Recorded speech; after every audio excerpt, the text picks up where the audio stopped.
तो गाइज आज अपन देखेंगे इंटरनेशनल लॉ। पूरा जूरिस्प्रूडेंस अपन ने कंप्लीट कर लिया है। We will see exactly what is international law, क्या एग्जाम के पर्पज से इसकी सही अप्रोच होनी चाहिए पढ़ने की। पर्सनली इफ आई से पूरे लॉ वाले सिलेबस में मेरे को सबसे टेक्निकल पार्ट इंटरनेशनल लॉ लगता है। इसका रीजन ये है कि इंटरनेशनल लॉ ना बहुत अपने आप में बिखरा हुआ सब्जेक्ट है। अगर आप नेट के पर्पज से उसको पढ़ने जाओगे ना, तो it's more about rote learning, और वो भी बहुत ज्यादा बाइफरकेटेड है।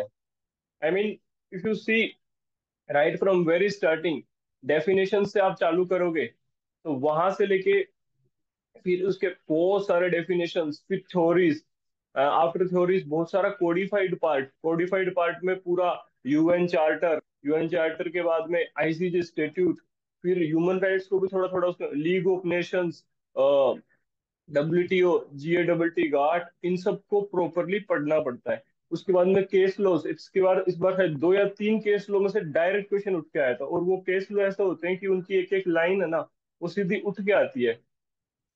तो ये सारी चीजें अपन एग्जाम के पर्पज से कैसे अपने को प्रॉपरली पढ़ना है, क्या अप्रोच लेना चाहिए। क्योंकि मेरा ये मानना है, अगर आपका ज्यूरिस कवर होने के बाद इंटरनेशनल लॉ कवर हो गया ना तरीके से, फिर इस बार आपका एग्जाम नहीं रुकेगा।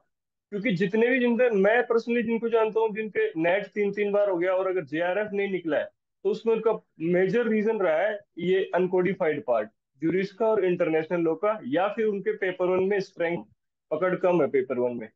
तो इंटरनेशनल लॉ साथ चलेंगे, 5 दिन में मैं पूरा इंटरनेशनल लॉ खत्म करूंगा। 10 तारीख तक सारा टेस्ट लेके सारा ओवर हो जाएगा। ठीक है। सो वी विल सी क्या है इंटरनेशनल लॉ, दूसरे स्टेट्स में कैसे बाइंडिंग होता है, इसका बेसिस क्या है, इसके लिए क्या क्या थ्योरीज दी हुई है। ठीक है, अंतर्राष्ट्रीय कानून, अंतर्राष्ट्रीय विधि या फिर इंटरनेशनल लॉ। सबसे पहले मैंने ये जो बात लिखी है ना, वो स्पेसिफिकली इसीलिए लिखा है बिकॉज मुझे एग्जाम का पता है। इसमें जब आप कन्वेंशंस पढ़ने जाओगे ना इंटरनेशनल लॉ में, तो इतने सारे डेट है कि पूरा गाउंड। फिर बाद में if you see definitions of international law, लगातार डेफिनेशंस आएंगी। ठीक है। फिर उसके बाद में ह्यूमन राइट्स कमीशन कब बना, यूएन ह्यूमन राइट्स कमीशन कब बना, UN higher commission of human rights कब बना, commission on status of woman कब बना। ठीक है। यूडीएचआर का जो पार्ट है वो, डेट कम से कम मेरे हिसाब से आपको 8 से 10 डेट एग्जैक्ट पूछी गई है एग्जाम में, विथ डेट, सिर्फ ईयर नहीं, विथ डेट। तो वो चीजें भी आपको प्रॉपरली करनी चाहिए। ठीक है। तो टुडे वी आर स्टार्टिंग। देखो सी, इसलिए अपन करेंगे क्या, first we will study uncodified part. पहले सारा अनकोडिफाइड अपन कवर कर लेंगे इंटरनेशनल लॉ का। Nature and definition of international law, basis of international law, sources of international law, relationship क्या है इंटरनेशनल लॉ और म्युनिसिपल लॉ, फिर थ्योरीज ऑफ रिकॉग्निशन जो दी है वो, एंड फिर major case laws of international law. ये पूरा अनकोडिफाइड अपना खत्म हो जाएगा। अनकोडिफाइड को कवर होने में लगेंगे 2 दिन मैक्सिमम। ठीक है। उसके बाद में आपके पकड़ में आ जाएगा इंटरनेशनल लॉ, क्योंकि फिर जब अपन ये वाला पार्ट पढ़ेंगे ना, कोडिफाइड पार्ट इंटरनेशनल लॉ का, तो उसमें लगभग लगभग आपकी होल्ड में रहेंगी चीजें, इतनी कंफ्यूजन वाली नहीं रहेंगी। भाई यूएन चार्टर है पूरा, उसमें 5 ऑर्गन्स दे रखे हैं, General Assembly, Security Council, Economic and Security Council, इकोसोक जो बोलते हैं, सोशल काउंसिल, फिर आईसीजे और सेक्रेटेरिएट। ये पांचों लाइन से दे रखे हैं, अपने को सेक्शंस भी आ जाएंगे, उनका स्ट्रक्चर क्या है, ये सारी चीजें। फिर यूएन चार्टर से ही आईसीजे निकल के आता है, इंटरनेशनल कोर्ट ऑफ जस्टिस। तो उस वाले चार्टर को भी, जो मेजर मेजर सेक्शंस है, वो सारे अपने को याद करने पड़ेंगे। पर ये दोनों कोडिफाइड पार्ट है इंटरनेशनल लॉ का। ठीक है। फिर हिस्ट्री आ जाएगी लीग ऑफ नेशंस की और यूएन की। वो छोटी सी हिस्ट्री है, 2 या 3 पेज की, तो वो अपना कवर करना है अपने को। और लास्ट में ये वाला मिसलेनियस पार्ट है। एक बात ध्यान रखना, जब इंटरनेशनल लॉ अपन पढ़ेंगे, तो जैसे ही हम ह्यूमन राइट्स पढ़ लेते हैं, मतलब ये दोनों चीज पढ़ने के बाद हम ह्यूमन राइट्स पढ़ते हैं, तो यहाँ तीन चीजें अपने इसी, 2 सब्जेक्ट यहीं कवर हो जाती है मतलब। तो ह्यूमन राइट्स को फिर अलग से कोई वो नहीं है इसी में। यूनिवर्सल डिक्लेरेशन ह्यूमन राइट्स जो है यूडीएचआर, वो पढ़ लेंगे। Commission on status of woman, UDHR के जो पूरे 30 आर्टिकल है वो, और कॉन्स्टिट्यूशन के प्रोविजन, जैसे कॉन्स्टिट्यूशन के जो भी प्रोविजन है, नेशनल काउंसिल फॉर, ये national commission for backward classes, और ये सारे अपन तरीके से याद कर लेंगे। इस तरह से अपने 3 सब्जेक्ट लगभग लगभग रेडी हो जाएंगे नेक्स्ट 5 दिन में। सबसे पहले अपन इंटरनेशनल लॉ के बारे में देख रहे हैं। मैंने बताया था, बहुत पहले भी बताया है जो स्टूडेंट की क्लास में, जस्ट आपको थोड़ा सा माइंड में आ जाए। तो ये अपने यूगो ग्रोटियस है, जिनको अपन फादर ऑफ इंटरनेशनल लॉ बोलते हैं। इनका ये स्टेचू अपने नीदरलैंड में बना हुआ है। और उसके अलावा ये है साहब, बेंथम साहब ने इंटरनेशनल वर्ड जो है वो बेंथम ने कॉइन किया था, जेरेमी बेंथम ने। जबकि फादर ऑफ इंटरनेशनल लॉ है वो है यूगो ग्रोटियस। अपन सब पहले बेसिक बेसिक चीजें देख रहे हैं, सारे डेफिनेशंस। मैंने आज क्लास में डेफिनेशंस इसीलिए पहले भेजी थी ताकि थोड़ा सा आप भी उनको देखो प्रॉपरली, याद रहे। सो इंटरनेशनल लॉ और पब्लिक इंटरनेशनल लॉ या फिर जो लॉ ऑफ नेशंस है, is a set of rules, norms and standards generally recognised as binding within states. कोई भी जो कानून है जो सारे स्टेट्स पे बाइंड कर रहे हैं, इसीलिए अपन उसको इंटरनेशनल लॉ बोलते हैं। इसके लिए जैसे फिर आगे अगर अपन वर्ल्ड वॉर के टाइम पे जाए, फर्स्ट वर्ल्ड वॉर के टाइम पे league of Nations, second world war के बाद में यूएन, यही सारी चीजें इंटरनेशनल लॉ की बाउंडिंग नेचर के लिए बनाई गई थी कि पूरी दुनिया में शांति रहे। और मतलब कोई कितना भी पावरफुल हो जाए पर एक बेसिक स्टैंडर्ड जो है वो फॉलो करे। मतलब कहते हैं ना, युद्ध के भी नियम है, there are rules of wars, that is because of international law.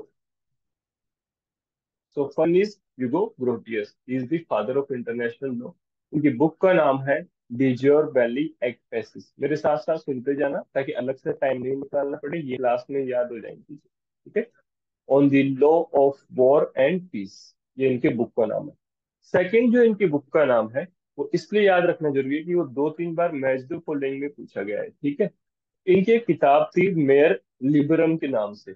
उसका मतलब ये होता है कि जैसे दो टाइप की थ्योरी थी, एक तो मेयर लिबरम और एक मेयर क्लोसम। मेयर लिबरम का ये बोलना है कि जो ओशियन है ना, समुद्र, भी कॉमन टू ऑल, उसको कोई खरीद नहीं सकता, है ना। उसको कोई खरीद नहीं सकता, ये कॉमन होना चाहिए सबके लिए। जबकि एक मेयर क्लोसम नाम से जो किताब है, जिसके जिसके प्रोपाउंडर है जॉन सेल्डन नाम से, उनका बोलना था कि idea that ocean can be own, उनका कहना है कि ओशियन भी जा सकता है।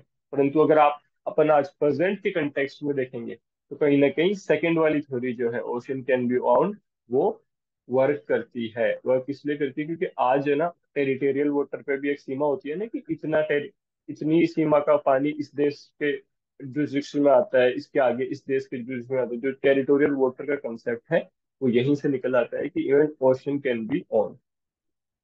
दोनों किताब अच्छे से याद रखना।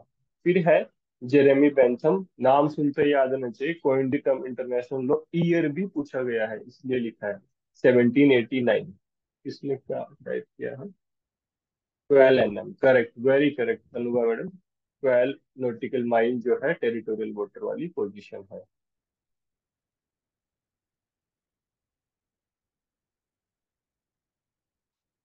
आईफोन 2 के नाम से कौन है, प्लीज अपने को ये करो।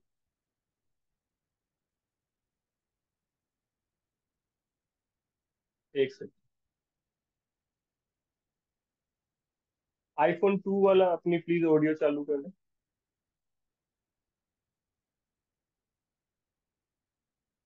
आप नाम से आया करो, बिकॉज ये इशू दिन से अराइज हो रहा है। आईफोन 2 के नाम से जो है उसको, वो अपने आप को या तो अनम्यूट करे या फिर मैं क्लास से रिमूव करूंगा। तो मुस्कान दिस साइड। ओके, मुस्कान था, राइट। या ओके फाइन। मैम जो भी आईफोन यूज कर रहा है वो अपने नाम से आया करो, ठीक है। Please rename your is your profile.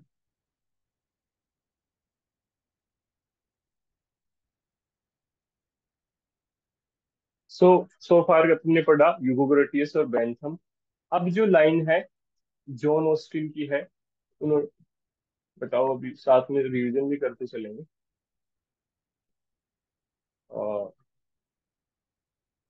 क्योंकि अल्टीमेटली आपको चीजें याद ही नहीं रहेंगी तो क्या, फिर बताओ मेरे को फटाफट कि जॉन ऑस्टिन कौन से स्कूल से बिलोंग करते हैं, कोई भी बता दो। एनालिटिकल। एनालिटिकल। इनकी डेफिनेशन जूरिस्प्रूडेंस की। Positive law. Science of positive law. ठीक है। और लॉ को कौन से पार्ट में बांटा है इन्होंने? 2 पार्ट्स में। कौन से नाम? General and particular. और बेंथम ने किसमें बांटा था? जेनरिक एंड सेंचुरी और specific. Expository. Generic and specific. इसकी में मैडम भी है उसका बेंथम का, ये याद रखना, एक्सपोजिटोरियल एंड सेंसोरियल, राइट अनुभव? यस। सेंचुरियन हाँ, सेंसोरियल एंड एक्सपोजिटरी। एक्सपोजिटोरियल, ओके। क्योंकि ये क्वेश्चन ओके। पूछा हुआ है नेट में। मैंने टेस्ट में भी डाला ये question, what law is and what law to be, question ये पूछा गया है एक्सपोजिटोरियल और सेंसोरियल का।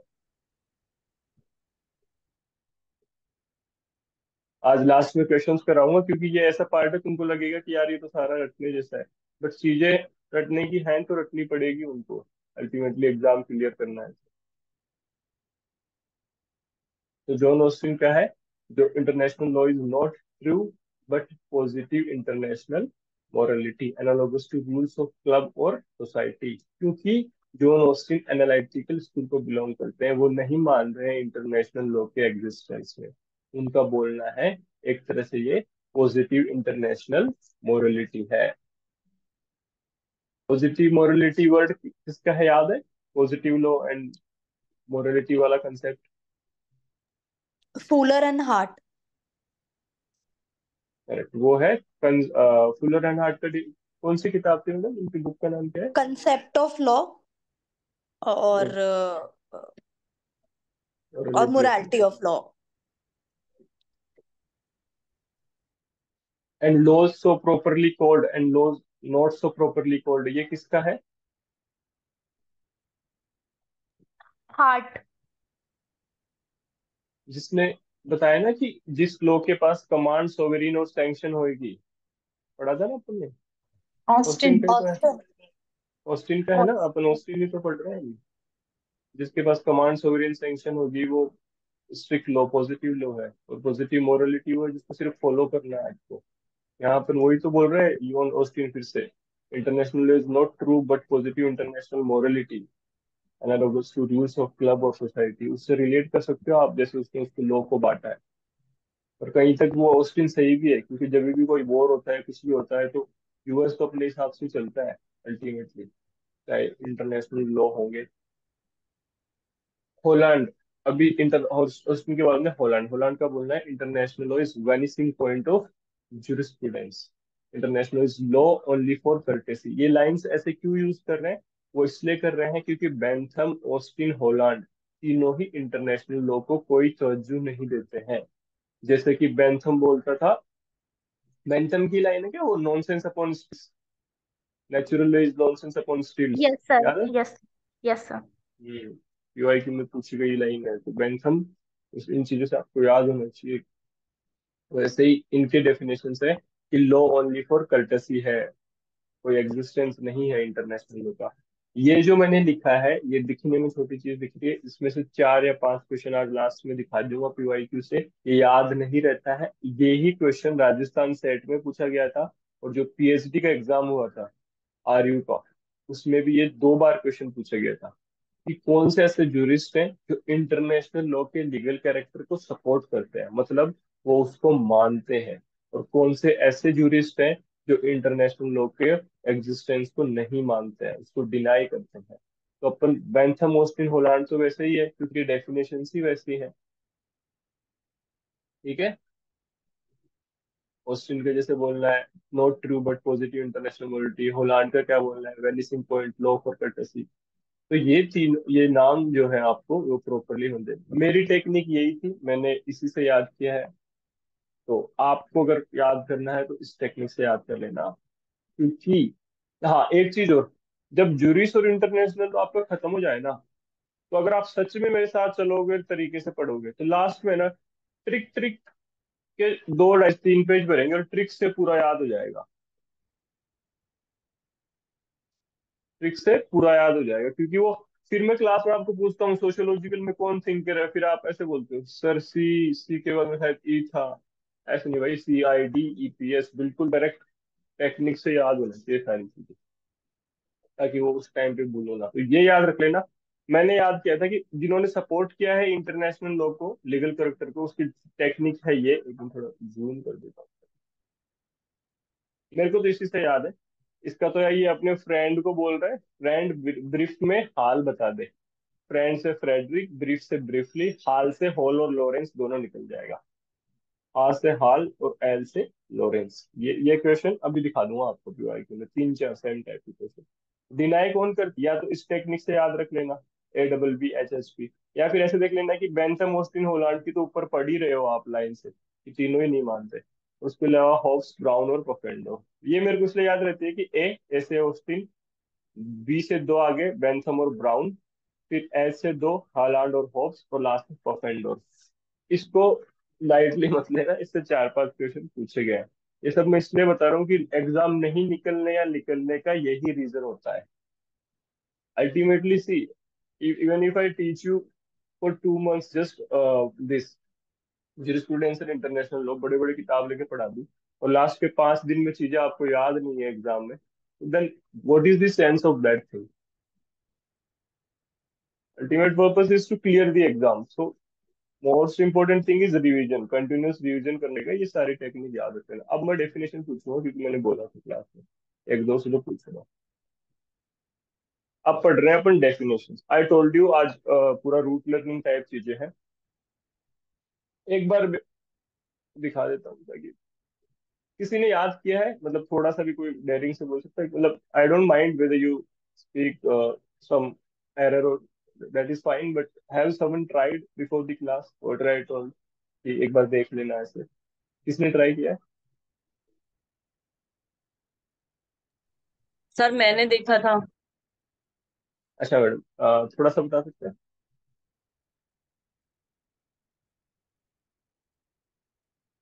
निर्मला मैडम, थोड़ा ऐसे याद है कुछ, या फिर मतलब थोड़ा हार्ड लगा काफी ऐसे?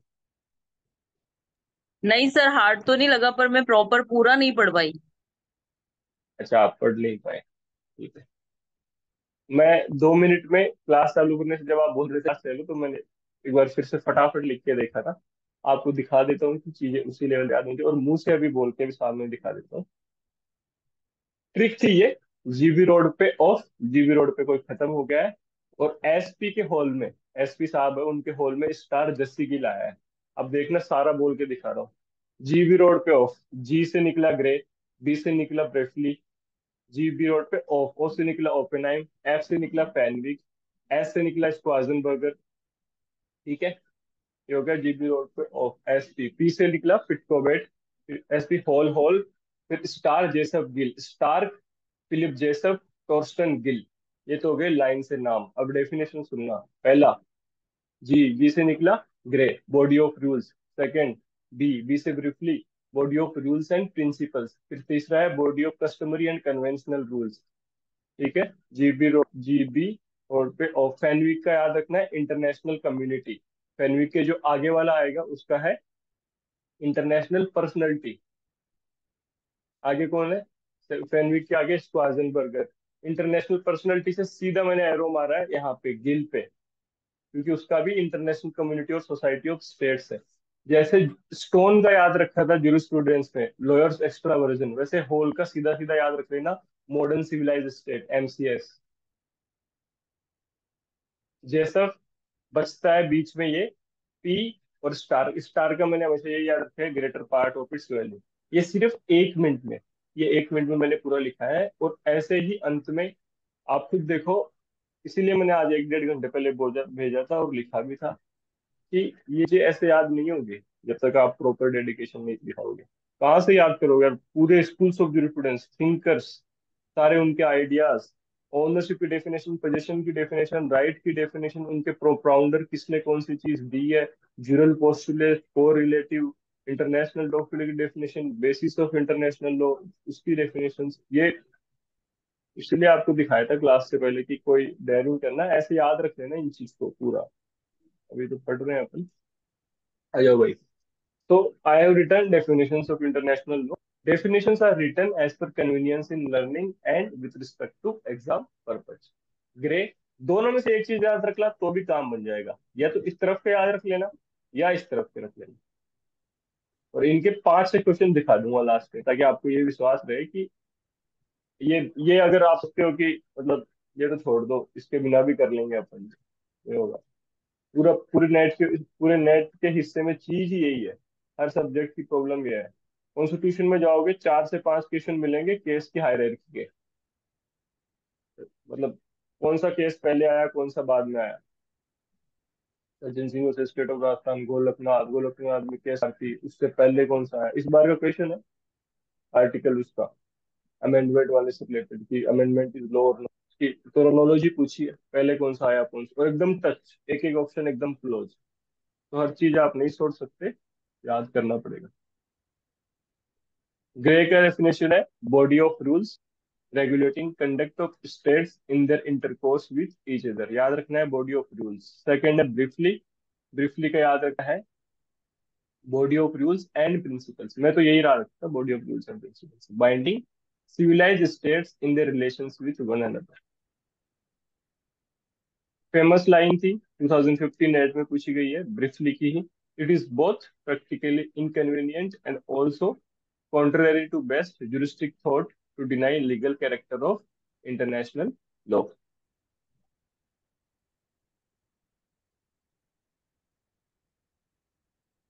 फिर है ओपन, ओपेनहाइम ने बोला है body of customary and conventional rules, मैंने बोला ना body of rules and principles, body of customary and conventional rules, Oppenheim का। Binding civilised states in their intercourse with each other. थोड़ा क्लास इंटरेक्टिव हो जाए इसलिए काम करूँ मैं आपको, क्योंकि यार मैं भी पढ़ते पढ़ते पूरा जैसे जैसे नाम बोल रहा हूँ वैसे वैसे रीड करना, ताकि थोड़ा आपका भी बना रहे। निर्मला मैडम आप अपने आप को अनम्यूट करके ये वाली डेफिनेशन पढ़ो, अगर आपको स्क्रीन पे दिख रही है। हाँ सर, दिख रही है। पेन लिख वाली बॉडी से ऑफ चालू करो। Legal rules, body of legal rules, आगे, आगे where वाला भी। ap- where apply between sovereign state, sovereign state and such of other entities of have been granted international personality। Fine, thank you. अनुभव your turn please, fit को wait का definition पढ़ो। Sum of rules that is accepted by a civilized state and their subject। So यहाँ पे पिट Corbett को ऐसे याद कर सकते हैं, sum of rules। Very good, very good. Sum of rules आपने, क्योंकि सम ऑफ रूल्स और कहीं भी नहीं है, राइट। कई बार चीजें मतलब जब अपने को आगे वाला बताते हैं ना तभी भी याद हो जाती है। आप अनुभव मैडम ने उस दिन बताया था वो उल्टा जो सागर में, शायद ऑस्टिन का बताया था कि सर ये पॉजिटिव लॉ से बिलोंग करता है, इसलिए पॉजिटिव वर्ड है। मैं शायद अब कभी ना बोलूँ इस चीज को, वरना मैं बहुत बार भूल जाता हूँ। नेक्स्ट इज साक्षी मैडम, आप पढ़िए होल वाला definition. Rules of conduct which modern civilized state regard as binding in their relations with one another. Fine. Now the next one, this GJ Stark. Muskan, please. International law is a weak but true law. Subject matter of international law is state, international institution or organization, individual, non-state entities. Okay, well, ma'am, you have skipped the definition part. You should have read the definition. Body of law Uh, comprised. so यहाँ से पढ़ना है flaw comprised of Body greater of law part of it. principles. Yeah. मेरी screen पे पूरा show नहीं हो रहा था तो इस वजह से। Okay, it's okay. I will read this. Fine. I was just checking कि सारे ऐसे वीडियो ऑफ करके ही बैठे हैं, यहाँ पूरा क्लास में कोई रहता भी है कि भाई चालू करके। JJ Stark है body of law comprised of greater part of its principles and rules of conduct which states feel themselves bound to observe and therefore do commonly observe in their relations with each other। Next, ये दोनों PYQ में पूछे हैं। International is weak but true law and subject matter of international law is states, international institutions और organisations, individuals, non states entities. ये भी पूछा है, ये देखो क्वेश्चंस के लेवल देख लो, मतलब नेट जितना इजी है उतना हार्ड भी है कई बार। ऐसे ऐसे लाइन पूछेंगे जिसका क्या लॉजिक लगाओगे, usage represents civilised stage of custom, custom begins where usage ends. वो कस्टम में पढ़ेंगे कस्टम क्या है, उसकी क्या कैरेक्टरिस्टिक्स है, बट ये जो लाइंस है ना वो ultimately it's about your hard work. इन चीजों को समहाउ कवर ही करना पड़ेगा, और कोई तरीका नहीं होता इनका। अटेम्प्ट देने से नहीं बैठेगा। फिलिप जेसप का तो वैसे भी याद आता है, मतलब दिल्ली में मोट कोर्ट होता है ना फिलिप जेसप का international. I think not Delhi, somewhere else. Law applicable to states in their mutual relations with other states. ठीक है, इंटरनेशनल लॉ की law applicable to states in their mutual relations with other states. International law may be applicable to certain interrelationships of individuals themselves। दोनों line exam में पूछी गई। और last में है टोस्टन गिल, जिसको मैंने बताया था कि वहीं से याद कर लेना, जीव रोड पे ऑफ एस पी पी वाला जो पॉइंट था कि अ, ये वाला, देखो ये ये रहा कि भाई ये तो इंटरनेशनल कम्युनिटी हो गया फैनविक, तो स्क्वार्जेनबर्गर है इंटरनेशनल पर्सनैलिटी। ठीक है, और फिर ये दोनों पढ़ने के बाद सीधा टोस्टन गिल पे आ जाना, जिसका है इंटरनेशनल कम्युनिटी और सोसाइटी ऑफ स्टेट्स। तीन जगह इंटरनेशनल वर्ड है, इसमें टोस्टन गिल का अच्छे से याद रखना। हॉल का मॉडर्न सिविलाइज्ड स्टेट, ये जो टेक्निक है इससे याद कर लेना, किसी और टेक्निक से याद कर लेना। पर्पज अपना ये होना चाहिए कि आपको चीजें याद रहें। ये एक एक जो मार्क है ये ही डिफरेंशिएट करता है whether you qualify for the exam or not। You can't just leave everything। People are there who say that मेरा सर पेपर वन वीक है, that is fine, we will improve the paper one, but paper two में आप अगर 65 question से नीचे करके आ रहे हो तो आपको नहीं है। There is one of the students in the class, उसके आई नो हर पर्सनली, उसके एक 75 क्वेश्चन सही थे पेपर टू में लॉ में, but her major problem is paper one, उसके 17 सही थे। In that case you can say कि सर पेपर टू सच में स्ट्रॉन्ग है, 75 question is a big deal. But अगर आपके 50-45 क्वेश्चन सही हो रहे हैं पेपर टू में, then you don't need to proceed to paper one, पहले उसको सही करो पेपर टू। एमिनुअल कांट की एक लाइन है, this pompous law of nations, which is so eloquent in the books and silent in the minute of diplomats। Can't ने और क्या दिया था, फटाफट बताओ। Categorical, empirical, imperative। imperative। Categorical imperative, wow, चीजें याद। कैटेगरिकल, कांट ने यही दिया है, categorical imperative. Yes sir, categorical imperative. Yes Anubha, आपको कुछ बोलना है प्लीज। अनुभा अपना आपने अपना हैंड, मतलब हैंड रेस किया है, any concern? By mistake sir, by mistake. Okay. Then the second, next one is Lord Chancellor Stanky, International Law is Living and Expanding Code। इसी से मुझे बता दो लिविंग लॉ किसने दिया है? Elric। Living, Alaric. वाह। फिर है Edward Collins, International law must be continuously developed by revision in content, expansion of scope, and improvement of means of securing compliance, so that it is kept in accordance with the changing needs of international users। आप सबको लग रहा होगा कि आज वाली class में यार समझने की चीजें नहीं है, पूरे रटने की है। सारी चीजें समझने की नहीं होनी है। अगर एग्जाम अप्रोच की बात करूँ तो जो मैंने ऐप पे वो टेस्ट डाला है ना, 102 क्वेश्चन डाला है, मैं अभी आज ही बता रहा हूँ आपको, उस टेस्ट से कम 4 क्वेश्चन दिखा दूंगा आपको एग्जाम में आपके। उस वो 102 क्वेश्चन में से 4 क्वेश्चन कम से कम देख लोगे आप, क्योंकि पीवाईक्यू के अपने आप में एक इम्पोर्टेंस है। वो पेपर उसी हिसाब से चलता है, वो एकदम से कोई नया इन्वेंशन नहीं करता है नेक्स्ट अटेम्प्ट में कि पूरा नया ला दिया एकदम। पेपर वन में हो रहा है वो इवॉल्विंग, बट ये सारी चीजें बहुत क्लोज आती हैं, इनको पढ़ना याद रखना अगर पीवाईक्यू में है तो उनको ना भी जरूरी है। ये सारा रटना अच्छे से। Now we will proceed to something जो एक समझने की चीज है। बेसिस ऑफ इंटरनेशनल लॉ पढ़ेंगे अपन, कि किसी का क्या बोलना है इंटरनेशनल लॉ के लिए, कि इंटरनेशनल लॉ ऐसे डेवलप हुआ है, इस रीजन से इंटरनेशनल लॉ को फॉलो करते हैं। कोई बोलता है कि भगवान से कनेक्शन मार रखा है फिर से, जैसे अपन ने वहां पढ़ा था नेचुरल लॉ इज ट्रू। तो ये अलग अलग थ्योरीज है। एग्जाम में अल्टीमेटली थ्योरी के अंदर क्या लिखा हुआ वो नहीं पूछता है, बट आपको दिमाग में पता होना चाहिए कि उस थ्योरी का एग्जैक्ट मतलब क्या है। बट पूछता ये है कि इसका थिंकर है, इसका प्रोपाउंडर कौन है, ऐसे। अब मैंने तो इसकी भी टेक्निक से याद किया था, बट आप चाहे अपने साथ समझा है ना।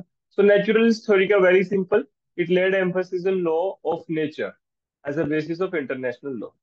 International law followed by states because it is law of nature, which is higher law. It was regarded as divine law. वही नेचुरल लॉ वाली स्कूल वाली जो है ना, वो वाली थ्योरी दी कि भाई ये तो नेचर, लॉ ऑफ नेचर है, डिवाइन लॉ है, तो सबको फॉलो करना है। तो बहुत एब्स्ट्रैक्ट, मतलब बहुत वेग काइंड ऑफ थ्योरी है कि भाई इंटरनेशनल लॉ में भी आप डिवाइन और ये सब डाल रहे हो। बट दैट इज लाइक बहुत पहले की बात है, starting of this law and everything. So इतना इवोल्यूशन नहीं हुआ था कि इतनी चीजों को समझ पाए अच्छे से। क्वेश्चन ये पूछा है, बार बार बता रहा हूँ, मेरे इनको देखते ही टेक्निक याद जाती है। इसकी टेक्निक मैंने बना रखी है, एसपी की हवा, एसपी की फिर है वा। तो ठीक है, यूगोक्रेटिस को मैन मानते हैं नेचुरलिस्ट थ्योरी में, ठीक है। एक ऐसा भी क्वेश्चन आता है कि who is the man propounder of naturalist, तो आप यूगोक्रेटिस करके आना, ये सब लोग ध्यान रखना अच्छे से। ऐसा क्वेश्चन आता है तो यूगोक्रेटिस करके आना, और बाकी सारे इसलिए बता रहा हूँ। ऐसे भी क्वेश्चन होता है कि which one of these does not belong to naturalist theory of international law. इसलिए चारों नाम अच्छे से याद रखना, यूगोक्रेटियस, स्टार्क, पफेंडोफ और वेटल। और ये जो वेटल है, इसी से इसको एक्लेक्टिक थ्योरी याद रख लेना, छठवीं थ्योरी जो पढ़ाऊंगा वो एक्लेक्टिक थ्योरी पढ़ाऊंगा मैं, ठीक है। As per Hugo Grotius, natural law is dictate of right reason, dictate of right reason. Okay, अब मुझे कोई बता दो, एक मैंने बार बार कितने बार बोला था क्लास में, सिसेरो की लाइन कौन है बता सकता है मुझे? मैंने एक नोट्स में सिसेरो की लाइन लिखाई थी कि और कुछ याद ना करा तो ये कर लेना सिसेरो का। किसी को याद है सिसेरो कौन से बिलोंग करता है? टाइम के साथ बताना। Ancient period. Ancient period. Ancient. उसके साथ एक लाइन लिखाई थी, याद है कुछ?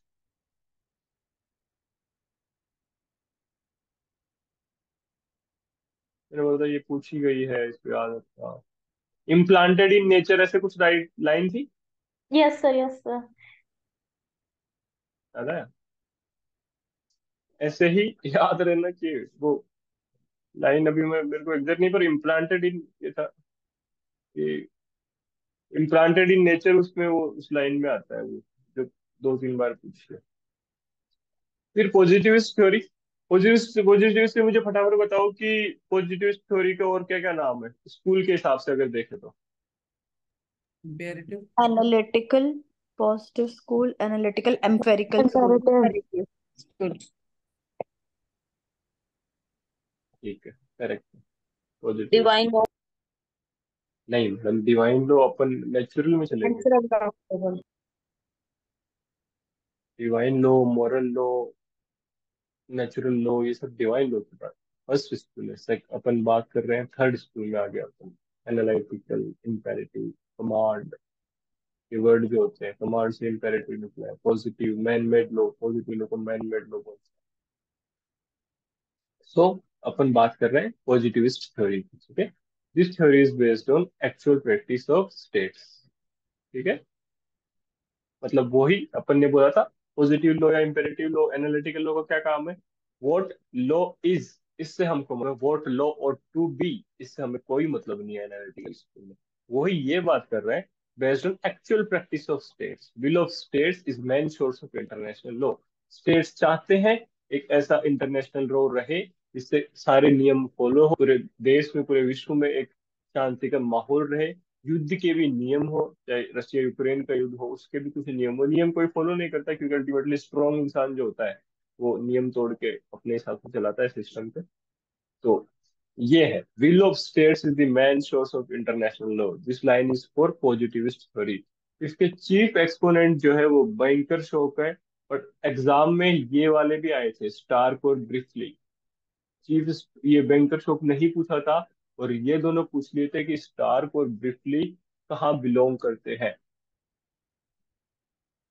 इतना थोड़ा चिंता में भी बताना है कि इतना सारा कैसे याद होगा, आई गेस आप सब कर लोगे अच्छे से। तो रोजाना क्लास के बाद में 2 घंटा रटा करो उस पर बैठ के, सारे थिंकर याद हो जाएंगे। तो ये सारे चीफ एक्सपोनेंट याद रखना दोनों। फिर मेरी एक थ्योरी है काटो डाटो नाम से, वो मैं वैसे याद रखता हूँ। यहाँ पे तो कंसेंट से काटो याद रखता हूँ, और ये काम में भी आई थी, मेरे टाइम पे क्वेश्चन भी आया था ये नेट में, तो सीधा सीधा ही हो गया था वो। थ्योरी ऑफ मतलब consent of states is important in implementation of international law. Consent theory यही बोलती है कि भाई सारा का ही नहीं, अगर 200 देश है तो जरूरी नहीं 200, जिसने कंसेंट दे दी, हम यूएन चार्टर से बिलोंग करते हैं, जैसे जनरल असेंबली में आई थिंक 1 3 मेंबर स्टेट्स है। जब अपन पढ़ोगे यूएन चार्टर, उसमें जनरल असेंबली देखेंगे अपन। जनरल असेंबली ऐसे रहेगी कि it is the only thing जिसमें सब यूनिवर्सल रिप्रेजेंटेशन है ऑलमोस्ट सारे देशों का। तो वहां कंसेंट की बात होती है कि consent of states is important in implementation of international law. इसको बोलते हैं थ्योरी ऑफ कंसेंट। काटो और डाटो याद रखना, डाटो इसलिए बता रहा हूँ, ये है कंसेंट थ्योरी, जिसका एंजियोलिटी, ट्राइपल और ओपेनहाइम है, ठीक है। और डाटो मतलब डी से आएगी ड्यूअलिज्म की थ्योरी, इसके आगे एक मोनिज्म और ड्यूअलिज्म की थ्योरी होती है। जो ड्यूअलिज्म है ना, उसको मैं डाटो से याद रखता हूँ, दोनों के सेम है, एंजियोलिटी, ट्राइपल, ओपेनहाइम, इसलिए काटो और डाटो दोनों के सेम। फिर ऑटो लिमिटेशन थ्योरी है, इसका क्या लाइन है, international law is binding on states because states have restricted their powers through process of auto limitation. They have given their power to one international community, one international platform. They have restricted their powers. खुद को limit किया है कि हम इस limit से बाहर नहीं जाएंगे। आपने यूएन चार्टर साइन किया, मतलब आप यूएन चार्टर को मानोगे, यूनाइटेड नेशंस के चार्टर को अगर आपने साइन किया है, इसी वजह से तो आप आईसीजे में जाते हो, इंटरनेशनल कोर्ट ऑफ जस्टिस में, क्योंकि आप यूएन चार्टर, आईसीजे का अल्टीमेटली पार्ट है उनका। तो ये है ऑटो लिमिटेशन की थ्योरी, मैन प्रोपाउंडर है जेलिनेक। इन यूजीसी नेट पीवाईक्यू क्या है, देखो वही बता रहा हूँ, कितने डेप्थ में पूछ ली जाती है कई बार चीजें। दोनों में मैन प्रोपाउंडर सबको याद है, अंकर्शोक और जेलिनेक, पूछा है ये नेट में दोनों बार। स्टार्क ब्रीफली और ए और टी, एंजुलेट ट्राइबल। तो मैं तो सीधा ऐसे याद रख देता था कि भाई यहाँ पे एटीओ है ना, उसमें ए और टी नेक्स्ट भी कैरी फॉरवर्ड होगा, और फिर सिर्फ ए कैरी फॉरवर्ड होगा। देखो कितनी अच्छी क्रॉल, एटीओ, फिर एटी, और फिर ए। ये पूछा हुआ है नेट में। पेप्टा सन सर्वनेंडा के कौन एक्सपोनेंट है? पेप्टा सन सर्वेंडा मतलब क्या है, agreement entered into by the state must be followed by them in good faith, treaties shall be applied with. ये एक लैटिन टर्म है जिसका लैटिन मैगजीन का ये वर्ड मतलब होता है, जो भी अपन ने एग्रीमेंट इन गुड फेथ किया है उनके टिका रहना जरूरी है, treaties shall be complied with. इसके एक्सपोनेंट कौन है, Anzilotti. The last one is theory of fundamental rights. As individuals have certain fundamental rights, similarly, state also has certain fundamental right. By individual का फंडामेंटल राइट है, तो state के fundamental right को कौन protect करेगा? State के fundamental को right करेगा यूएन, इंटरनेशनल प्लेटफॉर्म है जो सबका ध्यान रखेगा। स्टेट अगर इंडिविजुअल्स के, सिटीजन्स के फंडामेंटल राइट्स को प्रोटेक्ट कर रहा है, वैसे ही जो यूएन है, फाइनल जो इंटरनेशनल प्लेटफॉर्म है, जो भी हो, इंटरनेशनल लॉ जो है, वो पूरे स्टेट्स के फंडामेंटल राइट्स का ध्यान रखेगा। यह है theory of fundamental right. Eclectic theory मैंने ऊपर बताई थी कि एसपी मतलब जो वेटल सबसे ऊपर आता है नेचुरलिस्ट थ्योरी में, वही वेटल अकेला है एक्लेक्टिक थ्योरी में, और ये क्वेश्चन भी पूछा गया। मतलब एक्लेक्टिक थ्योरी का क्या बोलना है, ध्यान से समझना कि मतलब मिक्स है ये नेचुरल लॉ और जो कंसेंट थ्योरी है ना, उसका मिक्स को एक्लेक्टिक थ्योरी बोलते हैं। कि भाई ना तो कम्प्लीटली नेचुरल लॉ की बात है कि भगवान ने बोल दिया, और दोनों, और बोलना है कि भाई नेचुरल लॉ मतलब मोरलिटी का इंग्रेडिएंट है कहीं इंटरनेशनल लॉ में, और अल्टीमेटली है भी यार। अगर हर कोई स्ट्रॉन्ग नेशन एकदम खत्म कर दे किसी को भी, कल को अपने पड़ोसी में कोई एकदम वीक नेशन है, let it be any nation, Nepal, Bhutan, और let it be any nation, or even the other country, Pakistan or something, and if you don't follow the basic human rights, तो फिर तो कोई किसी को भी मार देगा। मतलब जैसे एक देश में सुशासन का होना जरूरी है, वैसे ही एक अंतर्राष्ट्रीय स्तर पर भी तो एक सुशासन का होना जरूरी है। तो उसके लिए दोनों ही चीजें होनी चाहिए, मोरलिटी भी होनी चाहिए और अल्टीमेटली कंसेंट ऑफ स्टेट्स भी होनी चाहिए। अगर स्टेट इंटरनेशनल लॉ को नहीं देंगे, जैसे 193 मेंबर स्टेट्स ने ये कर रखा है, जनरल असेंबली के पार्ट है, अगर बहुत बड़ा अगर एकदम से यूएस ही गायब हो जाए कि मेरे को इंटरनेशनल लॉ नहीं मानना, तो देन तो आप एक्सपांशन की तरफ जा रहे हो, किसी को भी मारो और उसके खींच लो अपनी तरफ, उसको वहां कवर कर लो उनकी टेरिटरीज को। तो ये एग्लेक्टिक थ्योरी है कि दोनों ही चीज है, कंसेंट ऑफ स्टेट्स भी होना जरूरी है और साथ में मोरलिटी का फैक्टर भी है। तो ये वाला ये बैटल है। देखो भाई, आज अपन जो पढ़ रहे हैं वो अनकोडिफाइड को कोडिफाई करने की कोशिश कर रहे हैं। इसके बाद में बहुत इजी रहेगा international law, and that is something kind of interesting also, कि जनरल असेंबली एग्जैक्टली क्या है, सिक्योरिटी काउंसिल का मेन पर्पस क्या है, इकोसोक बनाया गया था, आईसीजे क्यों बनाया गया था, लीग ऑफ नेशंस को क्यों हटा दिया गया फर्स्ट वर्ल्ड वॉर के बाद। पर ये वाला जो पार्ट है ना, ये अनकोडिफाइड है। आपकी रियल एग्जाम की स्ट्रेंथ यही होती है कि जो अनकोडिफाइड पार्ट है लॉ में, चाहे वो इंटरनेशनल प्रॉपर्टी का हो, पेटेंट, कॉपीराइट और ये सब, जूरिस और इंटरनेशनल लॉ हो, इनको अगर आप कोडिफाई करने की ताकत रखते हो ना, कि 5-10 दिन के रिवीजन के बाद एकदम दिमाग में कोडिफाई हो गया, एक बैरक की तरह आप लाइन से चल रहे हो सारी चीजें, then you are very close to the exam. इसलिए what I told in the starting is the same thing, that first we will try to codify the uncodified part, and then जो statute है, that will be not something जो बहुत बड़ी problem. ये मेरी थी। अगर ये नीचे की सीक्वेंस याद ना भी रखो तो ऊपर वाली चीज मेरे को सब कुछ याद हो जाता है। एसपी की हवा से अगर नेचुरलिस्ट थ्योरी याद होती है, स्टार्क, ऑफेंडर, ह्यूगो और बैटल, जैसे ही बैटल याद आता है एक्लेक्टिक थ्योरी याद आनी चाहिए लास्ट में। तीनों, ये वाली तीन ऐसे ही याद रह जाती है। मैंने बताया ना, एटीओ अगर काटो है तो फिर ए और टी और ए, ये लो खत्म हो गई। ये पांच थ्योरी खत्म हो गई, ये इधर खत्म हो गई, सिर्फ बचा पॉजिटिविस्ट बचा। कितना ईजी है। ये वाली टेक्निक से या और कोई टेक्निक से याद कर लेना। मैंने आपको जब जूरिस्प्रूडेंस खत्म कराया तभी भी बोला था कि अगर चाहो 20 मिनट में पूरा जूरिस सुना सकता हूँ, वैसे ही इंटरनेशनल लोग भी ऐसा ही है। इस बार मिस्टेक मत करना जो जूरिस में किसी किसी ने की है। देर आर सम पीपल जो एग्जाम को सच में सीरियसली ले रहे हैं और उनके रिस्पॉन्स से भी पता चल रहा है कि they are in the process. There are other students also जिनका एक सब्जेक्ट तो हो चुका है, फिर बाद में क्लास के बाद में मैसेज करना, सर मेरे को रिकॉर्डेड भेज दो, सर ये किधर है। दैट शोज योर सिंसियरिटी कि यार if you can't even dedicate 1.5 hour of your whole day for classes, then somehow it's true. और मैंने तो पहले दिन बोला ही था ये बात आपको, अल्टीमेटली किसी 100 पीपल है, 3 लोगों का होगा नेट, 3 या 4 लोगों का। अगर 100 है, एक का जेआरएफ होगा, और वही रिदम रहेगी क्लास की। स्ट्रेंथ 22-25 लोग ऑफिशियल है, बट सिंसियरिटी लेवल अटेम्प्ट लगाने से तो नहीं बैठेगा। अब हम पढ़ रहे हैं कि इंटरनेशनल लॉ और म्युनिसिपल लॉ की अपने आप में रिलेशन क्या है। ये बहुत इंपॉर्टेंट है, अच्छे से मैं बताऊंगा आपको। अपन अल्टीमेटली देख रहे हैं ये चीज सबसे इंपॉर्टेंट है, ये चीज मोनिज्म और ड्यूअलिज्म, जिससे बार बार क्वेश्चन आता है कि मतलब एक तरह से जॉइंट फैमिली और न्यूक्लियर फैमिली की तरह है चीजें, ड्यूअलिज्म और मोनिज्म। मोनिज्म अपना जॉइंट फैमिली की तरह है, चाहे कितना ही बड़ा हो गया हो परिवार, पर सब साथ रहेंगे। मोनिज्म है, ड्यूअलिज्म है सबको अलग अलग करो भाई, दो, जैसे फैमिली एक्सपेंड होती जा रही है वैसे डिवाइड करती जाए।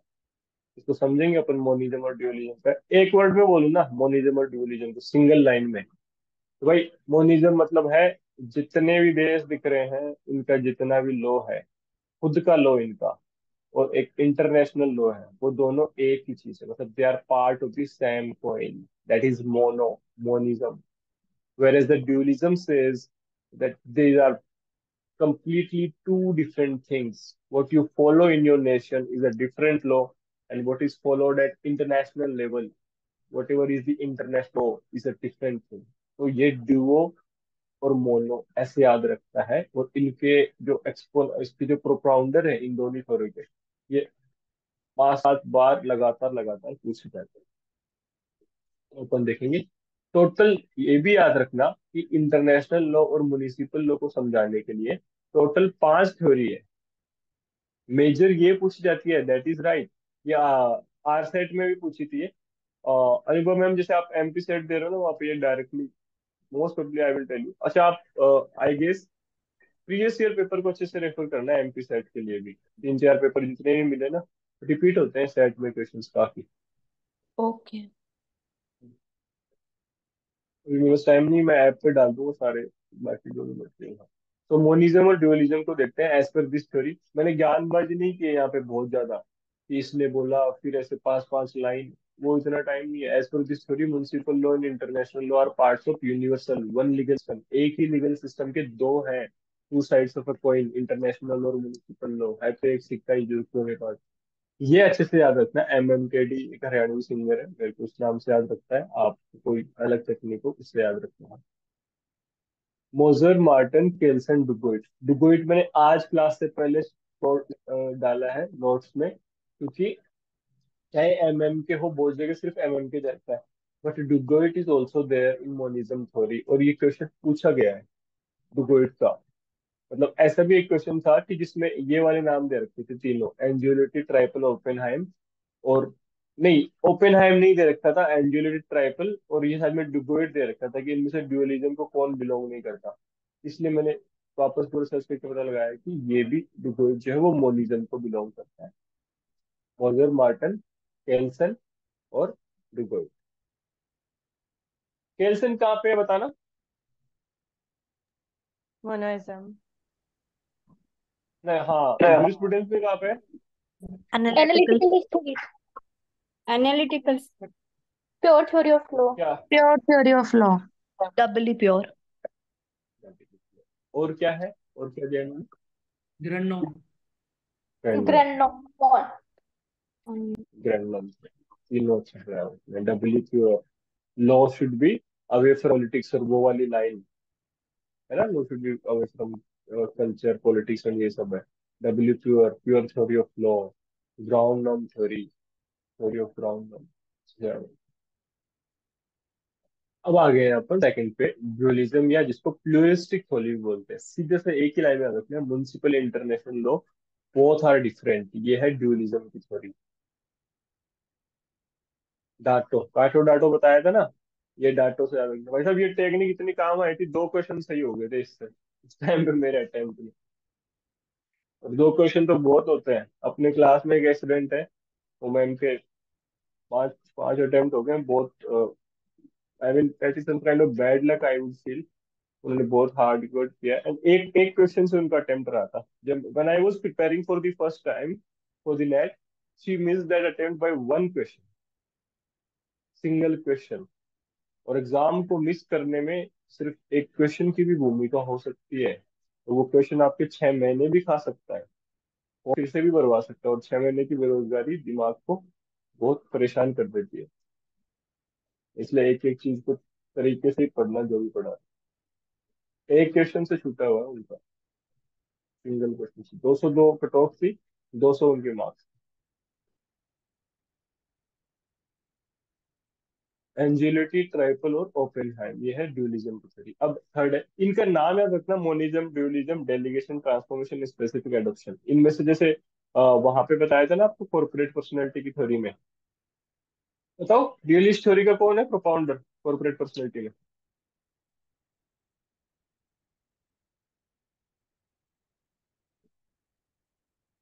Realist theory Greek. का नहीं आ रहा है।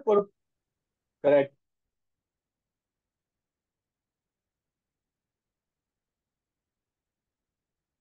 ग्रीक है, ग्रीक, करेक्ट। रियलिस्ट थ्योरी का दूसरा नाम क्या है। Organic theory.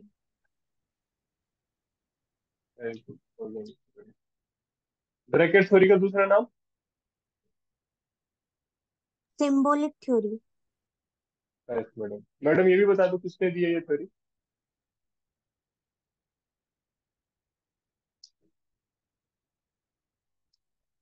ब्रैकेट थ्योरी किसने दी है।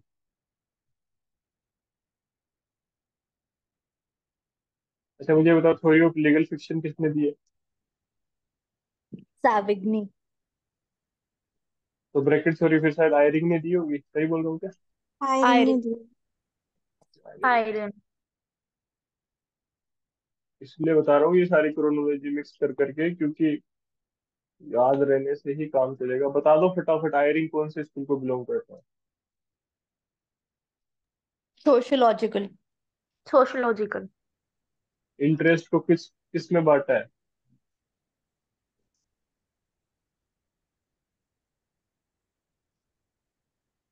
कौन सी थ्योरी दी है सोशियोलॉजिकल में हायरिंग में?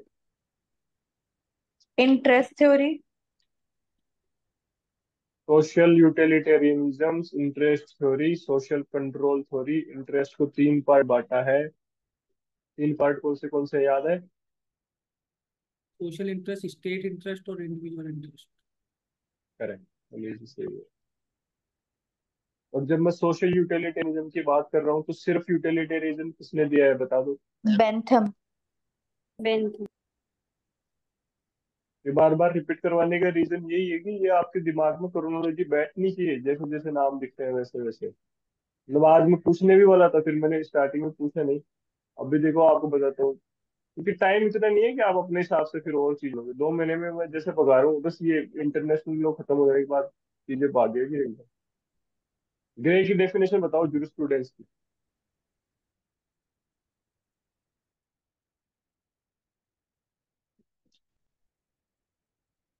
सोचो क्या टेक्निक साइंस ऑफ बताई साइंस थी। Law. Of law. Science of law. जिस मैडम क्या बोला? Science science of of law. Law. सही। उल्टा जो सा गर, उल्पियान जोनोस्टिल सालमन ग्रे। तो उल्पियान की थ्योरी क्या है मैडम? उल्पियान का क्या है definition? Right and wrong, just and unjust and observation. Observation of thing. Human very and good. Divine. Stone का वर्ड क्या है? Lawyers extraversion. Lawyers extraversion. Sector. Doctor और कीटान का क्या है? डॉक्टर एलन और कीटन का? डॉक्टर डॉक्टर का एलन का है scientific scientific synthesis of essential principles, essential principle. And Keeton का है सिस्टमेटिक अरेंजमेंट। Systematic arrangement. वाह, बस ऐसे ही याद करके चलो हो जाएगा। तो आ गया। बाइंडिंग।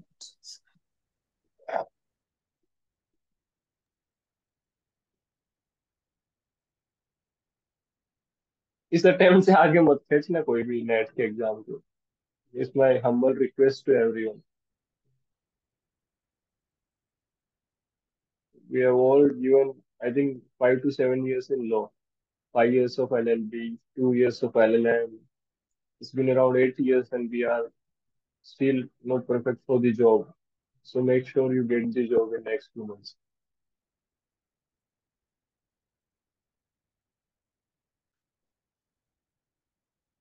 आ जाओ आगे।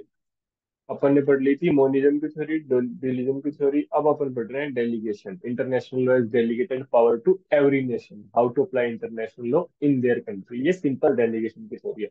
इंटरनेशनल लॉ जो है सिर्फ अपनी पावर डेलीगेट कर दी है हर देश को कि हाउ टू अप्लाई इंटरनेशनल। अपने देश में आपको इंटरनेशनल को कितना अप्लाई करना है, किस तरह से करना है, वो डेलीगेशन की थ्योरी। जैसे अपन डेलीगेटेड लेजिस्लेशन देखते हैं, डेलीगेशन की पावर देखते हैं कॉन्स्टिट्यूशन में। इतना सा याद रखना, इनका मतलब नहीं पूछा है कभी, और आई डोंट गेस पूछेगा। आपको नाम याद होना बहुत जरूरी है, कौन से थ्योरी है।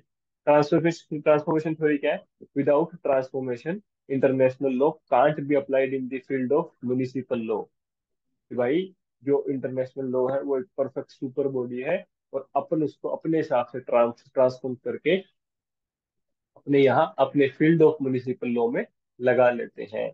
जैसे कि ऐसे मान लो जैसे लिक्योर के, जैसे अपनी कंकरेंट, ये 3 लिस्ट नहीं है। यूनियन लिस्ट है, स्टेट लिस्ट है, कंट्री लिस्ट। वही स्टेट में दारू बैन है, किसी स्टेट में नहीं है, गुजरात में है, वहां नहीं है। ये एक तरह से ट्रांसफॉर्मेशन ही हो गया। हमने जो अपनी लिस्ट में अपने अधिकार में है उस लोग को अपन अपने हिसाब से ट्रांसफॉर्म करके लगा रहे हैं। तो ये हो गया ये वाला। जैसे रेवेन्यू, हर स्टेट का अलग अलग रेवेन्यू कोड है। महाराष्ट्र का लैंड रेवेन्यू कोड अलग है, राजस्थान का एलआरसी अलग है। वैसे ही ट्रांसफॉर्मेशन है कि कुछ ट्रांसफॉर्मेशन करके आप अपने देश में अपना उस हिसाब से इंटरनेशनल लॉ अप्लाई करते हो। स्पेसिफिक एडॉप्शन थ्योरी क्या बोलती है? International theory, international law can't be applied in the field of municipal unless municipal law either permits it और अडोप्ट इट स्पेसिफिकली। जब तक आप खुद अपने लेवल पे उसको अडोप्ट नहीं करते हो। एक तरह से कंसेंट की बात कर रहे हो, जहाँ थ्योरी ऑफ कंसेंट पड़ी थी। जब आप खुद के विलिंगनेस के साथ जब आप उसको अडोप्ट करते हो, आप पे वो इंटरनेशनल लॉ अप्लाई होता है। ये 5 थ्योरी है। मेजर इसमें मोनिज्म ड्यूलिज्म इसलिए है क्योंकि ये क्रोनोलॉजी में बैठते हैं। ये तीनों थ्योरी साथ में इनके हिस्से हैं, और तीनों के नाम याद रहना बहुत जरूरी है। उनके कोई प्रोपाउंडर और ये सब नहीं है, बट एग्जाम में ये चक्कर होता है कि which of this is not the theory related to international law, which is the theory does not describe the relationship between international and municipal law. तो ये 5 थ्योरीज के आपको नाम अच्छे से याद होना बहुत जरूरी है। इसके आगे आ जाते हैं। तो ये देखो मोनिज्म थ्योरी का एक मैंने लाइन लिखी है, law is unified branch of knowledge and no matter whether it applies persons or other entities. In ultimate analysis of law, we find that man is at root of all laws.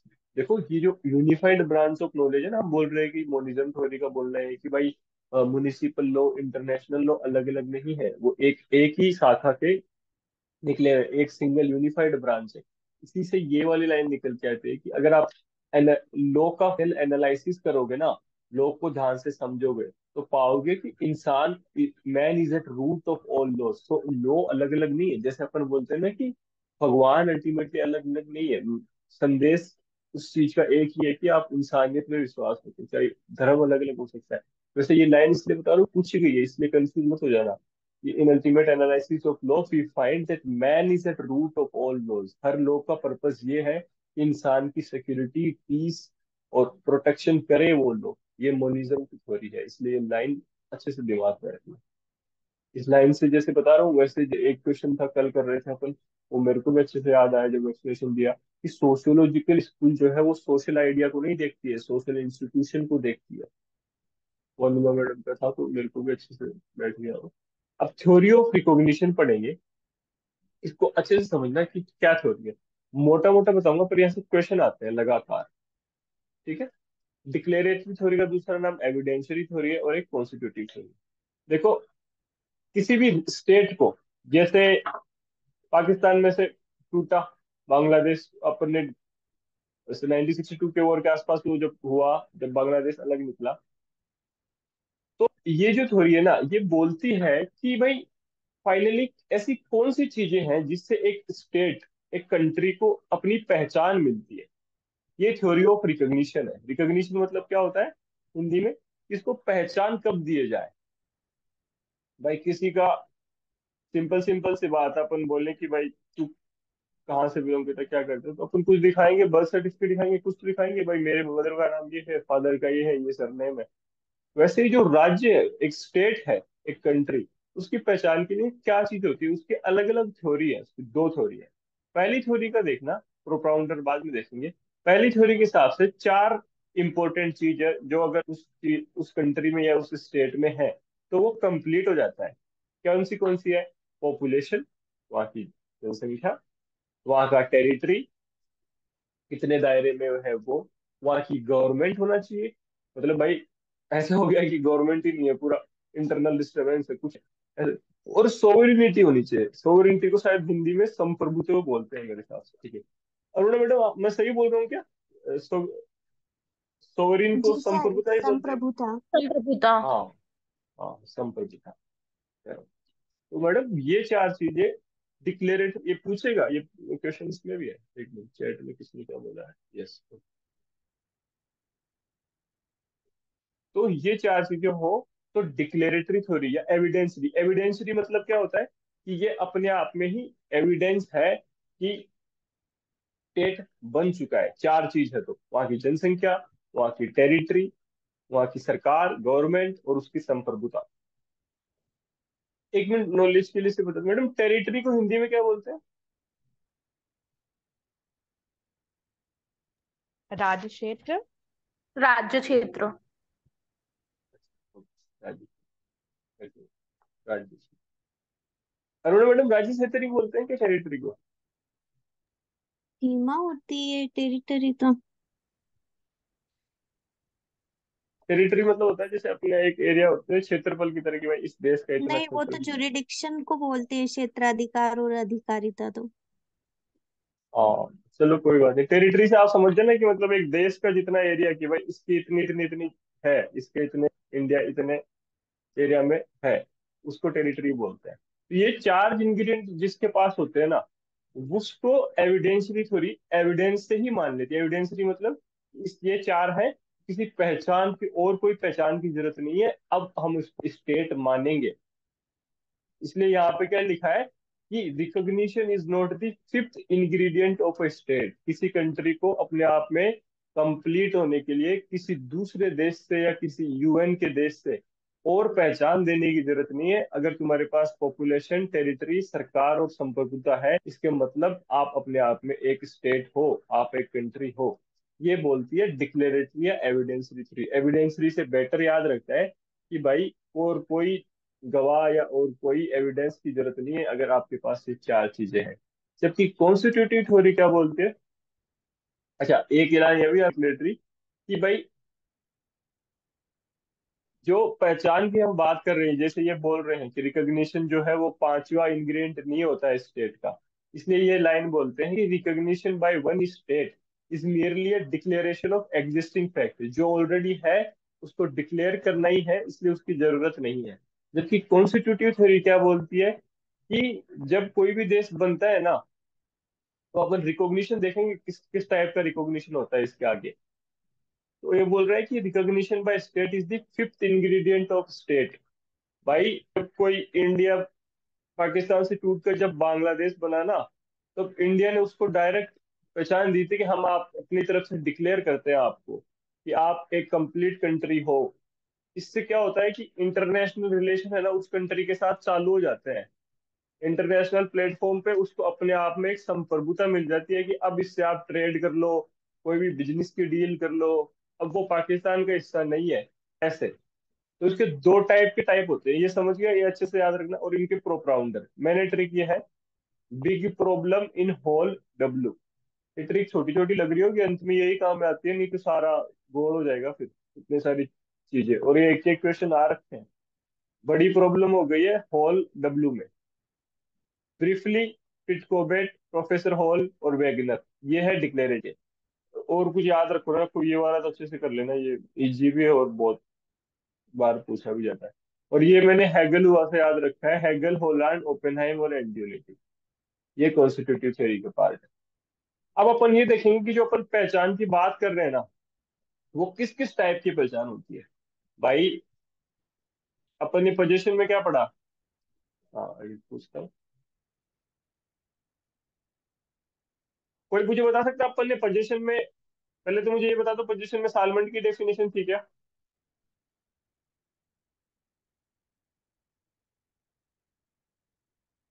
सालमेंट की क्या definition थी position में? ये तो सही, हम्म? But sir ये exactly ध्यान नहीं है। Rule of justice, Possession of material object. protect and Relation between man and thing. वो वाली तो नहीं थी, most basic relation between man and women, वो वाली थी क्या? Man and object. Man and thing. ये क्यों पूछ रहा हूँ? ये पूछ रहा हूँ कि वहां भी पोजीशन में दो चीज पढ़ी थी अपन ने। कितने टाइप की पोजीशन होती है बताना, उसका लैटिन टर्म भी बताना। Corpus possession और animus domini. नहीं, वो तो अपन अलग पढ़ रहे हैं। अपन ने पढ़ा था कि पोजीशन दो टाइप की होती है, पोजीशन इन फैक्ट और पोजीशन इन लॉ।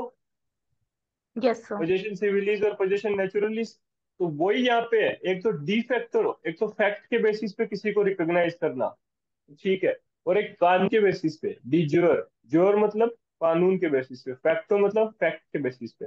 इसको पढ़ेंगे क्योंकि इनका अपने आप में अंतर है और इनकी एक जो विशेषता है वो आपके समझ, इसके क्वेश्चन पूछे जाते हैं बार बार। डी ज्योर और डी फैक्टो रिकॉग्निशन में अंतर क्या है? तो यहाँ पे क्या लिख रखा है कि जो डी फैक्टो, फैक्टो मतलब एक तथ्य है, facto, de facto recognition takes place when, in the view of recognizing states, new authority, although actually independent and wielding effective power in the territory under its control, has not quite sufficient stability. इसका example से ज्यादा better समझ में आएगा, सीधा example पढ़ोगे आप समझ आएगा। USSR, Russia was recognized by Great Britain de facto in 1921, de jure in 1924।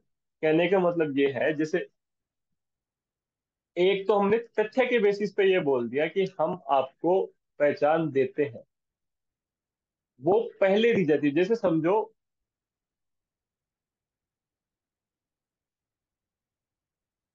अगर इंडिया और बांग्लादेश की बात हो ना, जैसे मैंने यहाँ एक उदाहरण लिखा है कि India and Bhutan granted de jure recognition to Bangladesh on 6 December 1971 after 3 days of war between Pakistan पाक Indo without granting de facto। समझो जब पाकिस्तान अपना बांग्लादेश बना था तब हम पहले उसको तथ्य के बेसिस पे पहचान देते कि हम आपको मानते हैं कि आप अलग देश हो। ये हो गई de facto recognition. De facto की प्रॉब्लम ये है, डी फैक्टो मतलब होता है कि वो अपने आप में अलग तो हो गया पाकिस्तान से, पर वो अभी स्टेबल नहीं हुआ है। वहां की गवर्नमेंट अलग से बनना, वहां के इलेक्शंस होना, या वहां की कंप्लीट चीजें होना, उस सिचुएशन में डी फैक्टो रिकॉग्निशन दी जाती है। But if you talk about de jure recognition, ये फाइनल होती है कानूनी रूप से। डिज्योर मीन्स लॉ के बेसिस पे। So, de jure recognition is granted when an entity gets all essentials of statehood with stability। जब फाइनली सारी उस देश की चीजें बन गई, वहां की सरकार बन गई, वहां का स्टेबल स्टेबल देश स्टेबिलिटी के साथ चल रहा है। पर ये दूसरे डिपेंड करता है देश पे कि वो जरूरी नहीं उसको डी फैक्टो रिकॉग्निशन पहले दे, वो डायरेक्टली डिज्योर भी दे सकता है कानूनी रूप से।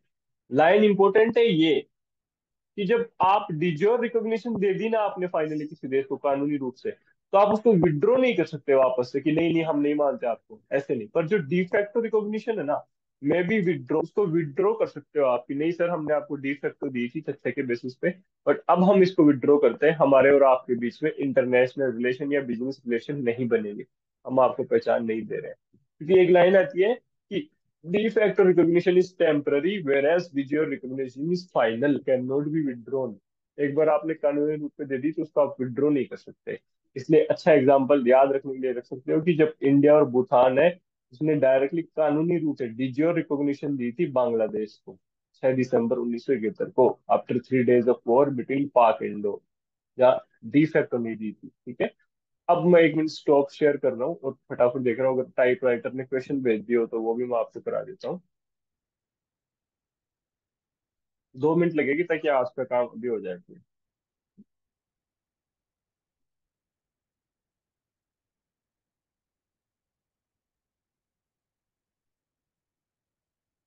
आप रुक जाओगे 5 मिनट, मतलब मैं उससे कांटेक्ट करूँ, इतना टाइम है ताकि क्वेश्चंस अभी हो जाएंगे अपने, नहीं तो डिले हो जाएगा नेक्स्ट। ठीक है, जस्ट यस। 2 मिनट रुको। हाँ, आपको समझ में आ जाएगा आज की वैल्यू क्या है, जो आज मैंने जो भी पढ़ा है उसकी इंपॉर्टेंस क्या है।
गाइस जस्ट 2 मिनट, बस 2 मेल पे आ रहा है, फिर अपन कर लेंगे। अच्छा रहेगा, इंटरेस्टिंग है काफी, आपको क्वेश्चंस की क्लैरिटी आ जाएगी क्योंकि क्वेश्चंस काम में आएंगे।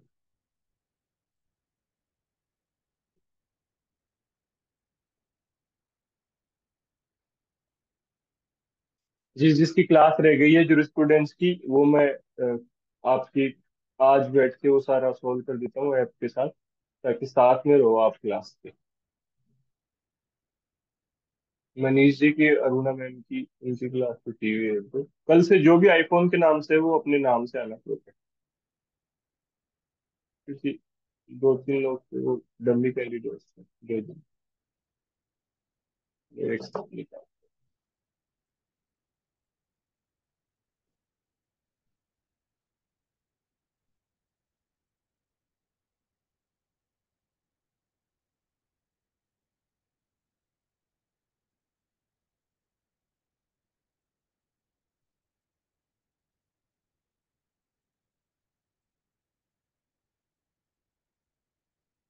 आ गया।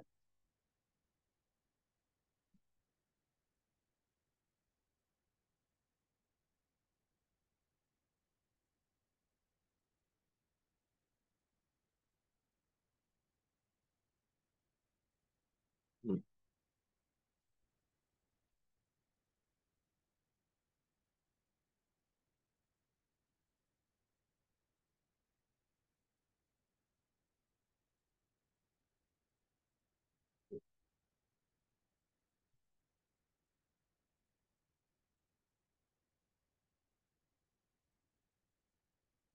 ठीक है। Am I visible and audible properly? कोई रिएक्शन दे दो। Yes. Okay, okay fine. तो आ जाओ। अब यार ये तो शायद आपको याद ना रहे, बट ठीक है, जितना हो सकता है। पहले ये बताओ, फादर ऑफ इंटरनेशनल लॉ कौन है? सेकंड क्वेश्चन का answer. Hugo Hugo Hugo Grotius. A. Grotius. Okay, ये वाला question, basic norm enacted by Kelsen, इसको A. Grandnom. इंटरनेशनल लॉ को पॉजिटिव इंटरनेशनल मोरालिटी किसने बोला है? B. Austin. ठीक है। Vanishing point of jurisprudence?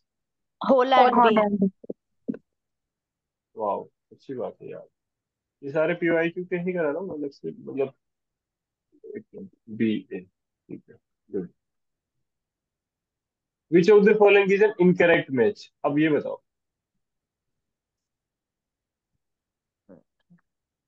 B. वेटर B. B correct, B. Really nice. B, B का एथलेटिक थ्योरी बताई थी मैंने वेटन का, है ना? Which of the following is not covered in the category of classification made by Austin? Divan law. B. कौन सा वाला? Divine Divine law. law. Positive law, positive morality, वैसे तो I think positive morality. No. नहीं, वो तो law is strictly so called law, वो में आ गया ना। ऑस्टिन फाउंडर कौन सी स्कूल के है? Analytical. Positive. Analytical. हाँ, तो उनके उन्होंने कमांड थ्योरी दी है ना। हाँ. तो इसका एक्चुअली आंसर इंटरनेशनल लॉ बता रहा है, हाँ। बट बात तो ये भी सही है कि डिवाइन लॉ जो है वो भी तो शायद Options I पॉजिटिव think गलत मोरालिटी। इसमें वो हो गए. नहीं नहीं, ऑप्शन तो करेक्ट भी है नेट के क्वेश्चन से वैसे। शायद लॉजिक ये बनाया होगा कि भाई पॉजिटिव मोरालिटी को डिवाइन लॉ समझे, क्योंकि ऑस्टिन जो है वो इंटरनेशनल लॉ में बिलीव नहीं करते ना, उसको डिनाई करते हैं ना।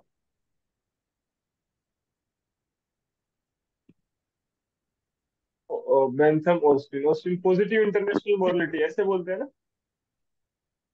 Positive morality positive law. ठीक है, इसको एक बार अपन को एक मिनट याद। In which of the, okay, ये क्या है? In this category of the classification made by Austin international law is covered as per his opinion. हाँ, इसका बताओ फिर का। Correct, positive law. Who has remarked that international law is pompous law of nations, which is eloquent in books and silent in cabinets of diplomat? Immanuel Kant. Can't. Can't. A. Can't साहब categorical impulse दिए थे। International law is vanishing point किसने? Holland. Holland.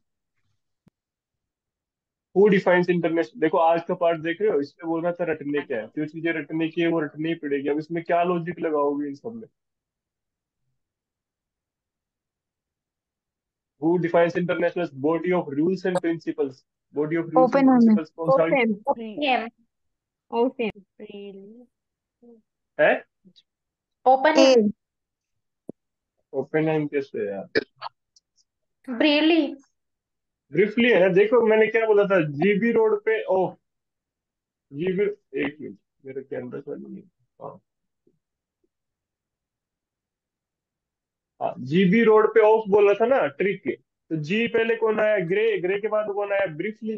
Grey का क्या बताया है? Body of rules. और briefly का क्या बताया है? Body of rules and principles. फिर ओपेनहाइम का क्या है? Body of customary and conventional rules.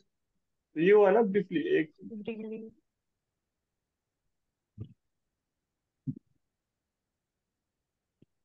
Briefly है इसका वो, एक पेज में जो सारे आपको लिख के देते इसको याद होना चाहिए।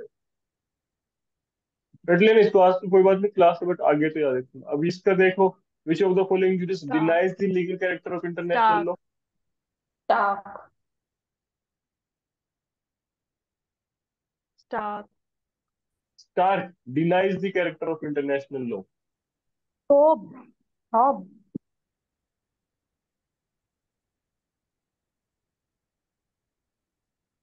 इसमें क्वेश्चन में तो फ्रेमिंग थोड़ी है, अपने टेक्निकल लिखी है। ABB। इसका आंसर पफेनडॉर्फ दे रखा है एक्चुअली 12th का।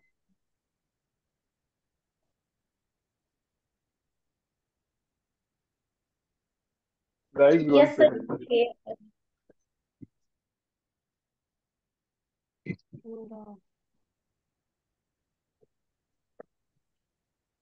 टेक्निक क्या थी एक तो, मतलब फूड डिनाई में कौन कौन है? ABB, HP है ना, यही है ना डिनाई में टेक्निक। Austin, Bentham, brown. पर सर हॉब्स भी तो है ना। हॉब्स भी है। हाँ करेक्ट। ये देखो मैं, ओके देखिए। पर शायद अपन हैव दो। भी है। ए है शायद, मे बी इसलिए वो रॉन्ग है। हम्म, हाँ उसमें हेप्स दे रखा है ना इसीलिए। हाँ बट हैव्स तो कुछ चीज मैं देखूंगा अगर टाइप है उसमें कोई गलती नहीं है। आज वो एकदम अर्जेंट में मंगाया ना, उसी कुछ इसमें क्लास टाइप है। Expression international law was first used by Bentham. Benjamin Bentham. Bentham. Doctrine of pactus and servanda is propounded by Process. Angelity. क्या? Angelity. Angelity. एंजिलिटी है ना, काटो। सी। काटो से ATO रखना है, Okay, फिर हाँ. AT रखना है और लास्ट में A रखना है। विच of the following statement is incorrect about Hugo Grotius? ये बता दो। एक सेकंड, दिख रहा तो है ना? बोलो। पॉजिटिविस्ट। सी। मेयर लिबरम लिखी है, father of law of nations भी, independent source of international law, partner customs, उसको पॉजिटिविस्ट नहीं, नेचुरलिस्ट थे, है ना? तो ये अपनी तरफ से क्लास थी। I guess it was really good. आज जो पढ़ाया है वो सारा याद कर लेना जाके, फिर उसमें कोई प्रॉब्लम मत करना कि कल कर लेंगे। I will tell you something really important जो मुझे पर्सनली फील होता है। Last year there was something interview of UPSC। दो दोस्त थे, एक प्रिंस नाम से था यूपी से, और एक राजस्थान सवाई माधोपुर था। वो दोनों IPS के, मैं इसका रीजन बता रहा हूँ आपको, ये क्यों बता रहा हूँ ताकि समझे आप। वो दोनों IPS बन चुके थे, पर उन्होंने लास्ट में इंटरव्यू में बोला था कि जब हम IPS बन के हम प्रिपरेशन लीव पे थे, PL पे, हमने अपनी लाइफ स्टाइल चेंज नहीं की थी। जैसे हम स्टूडेंट थे ना, हम वैसे ही थे। भले हम IPS थे, पर हम एकदम उसी रूम में रह रहे थे, कोई भी चेंज नहीं। और ये मैं इसलिए बता रहा हूँ कि हमारे अंदर ना एक स्टूडेंट का होना बहुत जरूरी है। चाहे आपके पास पैसे कम ज्यादा, या आप जॉब करने लगे हो तो ठीक है, मैं तो पहले से ही कमा रहा हूँ, या अपने को क्या टेंशन है, वो वाला एटीट्यूड है ना, आपके एग्जाम क्लियर नहीं कराएगा। There should be a kind of student sitting inside you.